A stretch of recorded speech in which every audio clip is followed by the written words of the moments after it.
Caitlin Clark is driving the WNBA insane. I feel like the players have lost sense of reality. People are saying, hey, this could be Caitlin Clark's fault.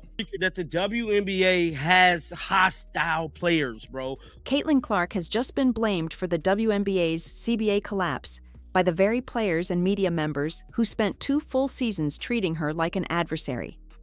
Rumors are now circulating that she is seriously considering playing in Europe if these negotiations do not resolve quickly. The league, which secured a massive $2.2 billion media deal by riding her coattails. Caitlin Clark is driving the WNBA insane. It's to the point that she may need to step away from the WNBA, have a billionaire come in that has the money to prove a point, and say, Caitlin, I'll pay you $50 million just to see if the WNBA can make it without you. Let's go create a complete different league and expose the hell out of the WNBA just to embarrass this Angel Reese girl that Jameel Hill just said she could go down as a Michael Jordan of WNBA. Yeah. And what stands to lose her simply because they could not stop sabotaging their own prosperity. The panic is palpable, and it is absolutely earned. If Caitlin Clark actually departs for Europe because the WNBA cannot get its act together, who bears the fault? The players who resented her success? Or the league that enabled that resentment? The WNBA is currently facing a nightmare scenario they never prepared for because they deemed it impossible. Caitlin Clark, the player who delivered millions of viewers and a level of mainstream attention the league never previously possessed. At midnight, the 2020 WNBA collective bargaining agreement will expire. Despite demonstrating our willingness to compromise in order to get a deal done, the WNBA and its teams have failed to meet us at the table with the same spirit and seriousness. Instead, they've remained committed to undervaluing player contributions, dismissing player concerns, and running out the clock. Today's display of an inflatable rat, a universal symbol of labor protest outside of the NBA store, calls attention to how the league and its teams have handled these negotiations. By delaying and clinging to the status quo, they are jeopardizing the livelihoods of players and the trust and investment of fans, all in the name of preserving regressive. Might decide that playing in Europe makes more sense than enduring the dysfunction currently paralyzing American women's basketball. That possibility has sent shockwaves through the league offices and should terrify anyone whose livelihood relies on the WNBA's survival. Let's establish the reality here. CBA negotiations have completely broken down. The deadline passed with no agreement. Players are being accused of holding out for unrealistic demands. I feel like the players have lost sense of reality a little bit, because imagine putting up a rat that a lot of unions do when it comes to like schools, construction companies, people that are making a lot less than the kind of money that the WNBA players are making. They got offered a max salary of over $1 million. Their max salary last year was $250,000, and now it's over $1 million. And then on top of that, the average salary is around $500,000. And then you're putting a rat out in public display. I don't know. I feel like you've lost sense of reality a little bit. That's not the real world. The real world does not want to hear constantly about millionaires' problems. Let's establish. The union blames owners for undervaluing their contributions. Free agency remains in limbo because nobody knows what salary cap structure will exist. And amidst this chaos, certain players and media members decided to make Caitlin Clark the scapegoat for the negotiation failure. That choice might prove to be the single biggest strategic error in league history. You are too big of a star. Clark generated more attention for the WNBA in a single season than it had accumulated in the prior decade combined.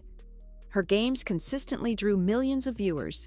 Arenas sold out everywhere the Fever played. Her jersey became the best-selling item in the history of the league. Television networks paid $2.2 billion for broadcasting rights specifically because of the audience growth she generated. Every financial leap the league experienced traces directly back to her impact on mainstream interest. And how did the established players respond? People were saying, hey, this could be Caitlin Clark's fault.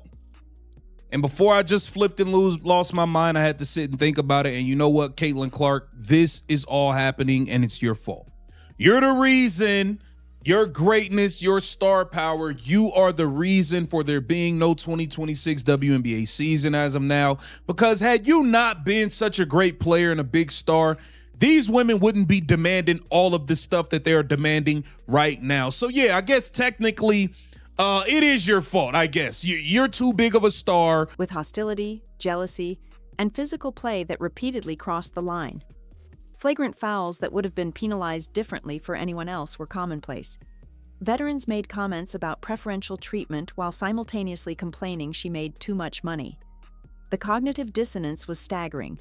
They wanted the financial rewards her popularity created while resenting her for being the reason those rewards existed. Now that CBA talks have failed, Clark is suddenly being positioned as the person holding things up. The logic does not even hold water. She has not been making public demands. That the WNBA has hostile players, bro. We all witnessed it during the 2025 and 24 season. These players pretty much hate Caitlin Clark with a passion. And I'm here to tell you right now, the hate is growing even stronger because many people in the Players Association and people in the media is blaming Caitlin Clark for potentially being the one holding out when it comes to the CBA not getting done. Now, the players had a chance to go on a strike. She has not threatened to sit out. She remained professional while chaos erupted around her. But facts do not matter when you need a villain to distract from your own failures. So Clark takes the blame for labor negotiations she is barely involved in, while union leadership with obvious conflicts of interest escapes scrutiny. She passed. They said no. Here is where the Europe angle becomes significant. European basketball leagues have been courting WNBA stars for years. The pay is often superior, especially when you factor in housing, transportation, and other benefits included in overseas contracts. The lifestyle can be far more comfortable without the intense media scrutiny found in America.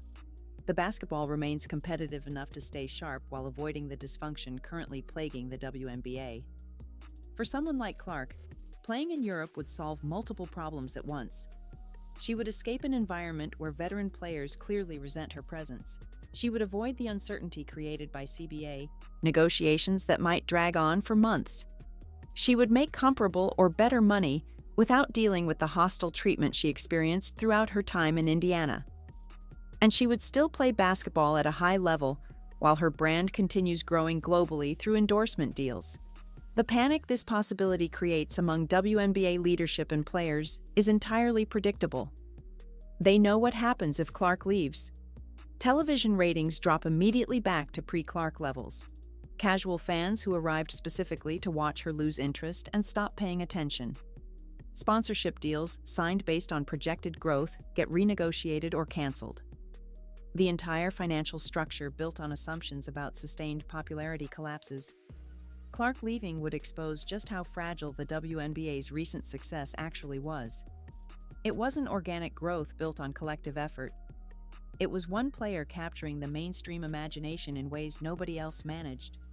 Remove that player, and you are left with a league that most casual sports fans still do not care about.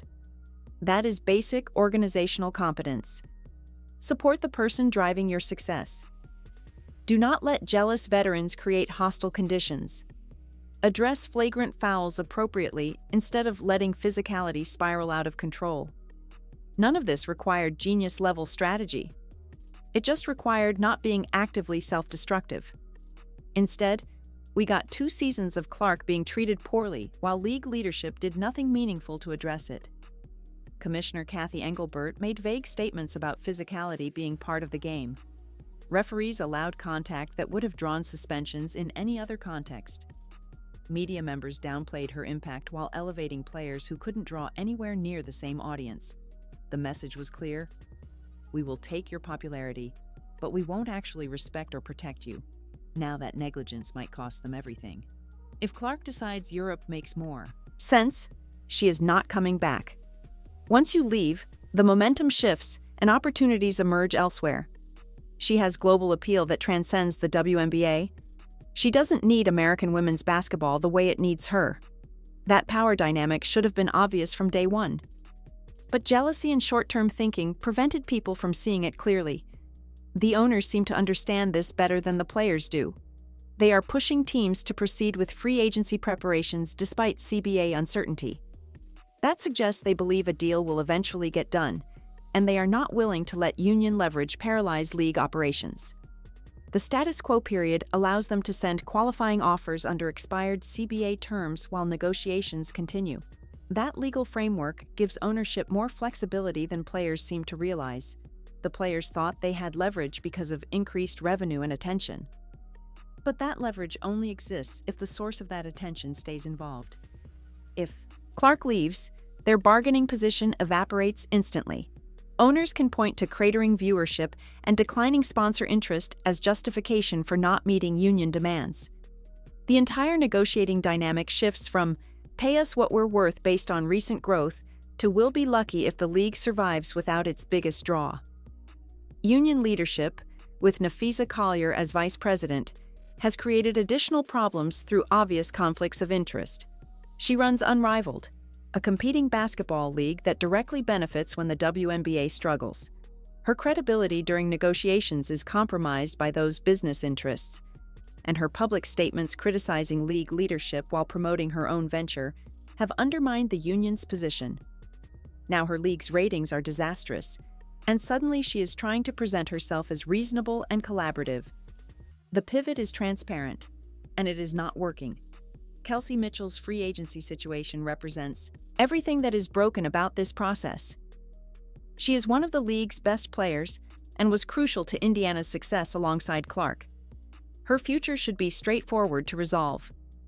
Instead, it is caught up in broader negotiations that have nothing to do with her individual value. That uncertainty affects her career planning and the Fever's ability to build on what they accomplished. All because league-wide talks broke down over issues that could have been resolved months ago. The Fever built something special. Clark, Mitchell, Aaliyah Boston, Lexi Hull, Nalissa Smith. The chemistry and talent on that roster created basketball that fans actually wanted to watch. They made the playoffs and showed they could compete when everything clicked. That momentum should carry into next season with the team adding pieces and improving.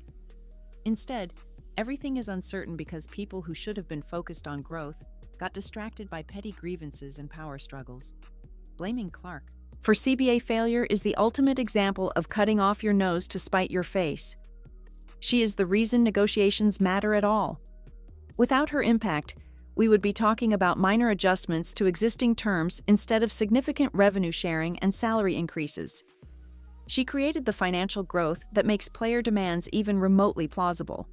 And the response from some players is to make her the villain when talks break down. The short-sightedness is breathtaking. The tweet suggesting Clark might indirectly cause the WNBA to end isn't even that far-fetched anymore. If she leaves for Europe and viewership collapses, the financial model supporting league operations falls apart. Television deals get renegotiated downward. Sponsors reduce commitments. Teams start losing money again. The whole thing could spiral quickly once the growth engine disappears. That is not Clark's fault. That is organizational failure by people who should have known better. The way Clark was treated will absolutely be documented. ESPN will make their 30 for 30 about how the WNBA had its biggest star ever and somehow created an environment so toxic that she considered leaving. How veteran players responded to success with jealousy instead of gratitude. How union leadership prioritized personal business ventures over collective interests. How league management failed to protect their most valuable asset. It will be a masterclass in organizational dysfunction and squandered opportunity. Europe represents freedom from all of that dysfunction. No CBA drama. No jealous veterans throwing elbows. No media narratives questioning whether she deserves credit for growth she obviously created. Just basketball in competitive environments with players and organizations that actually want her there. The lifestyle differences are significant too. European clubs often provide housing, cars, and other amenities that make life comfortable. The pace is more relaxed without the constant media scrutiny that comes with being America's most polarizing athlete. The financial comparison is more complex than it appears. WNBA salaries are capped, but European contracts can be very lucrative, especially for star players. When you add in benefits and the lower cost of living in some markets, the total compensation package often exceeds what American teams can offer under current CBA terms. And none of that depends on negotiations that might drag on for months or years. European clubs can offer clear terms immediately without uncertainty about future salary structures. Clark's endorsement deals already dwarf her WNBA salary. Nike, Gatorade, State Farm, those relationships continue regardless of where she plays basketball. Her global brand actually might grow faster playing in Europe because it positions her as bigger than American women's basketball. She becomes an international star, rather than someone defined by one league's dysfunction. That narrative shift could be valuable long-term for building a post-playing career. The panic setting in among WNBA stakeholders is entirely justified. They are realizing that the growth they celebrated might have been borrowed rather than earned. It came from one player's impact, not from systemic improvements or collective effort. Remove that player, and you are left with a league that most people still do not care about. That reality should have been obvious, but denial is powerful when acknowledging truth means admitting you have been wrong. Owners understand this better than players seem to. They are not panicking about union threats because they know their leverage improves significantly if Clark leaves. They can point to collapsed ratings as justification for not meeting player demands.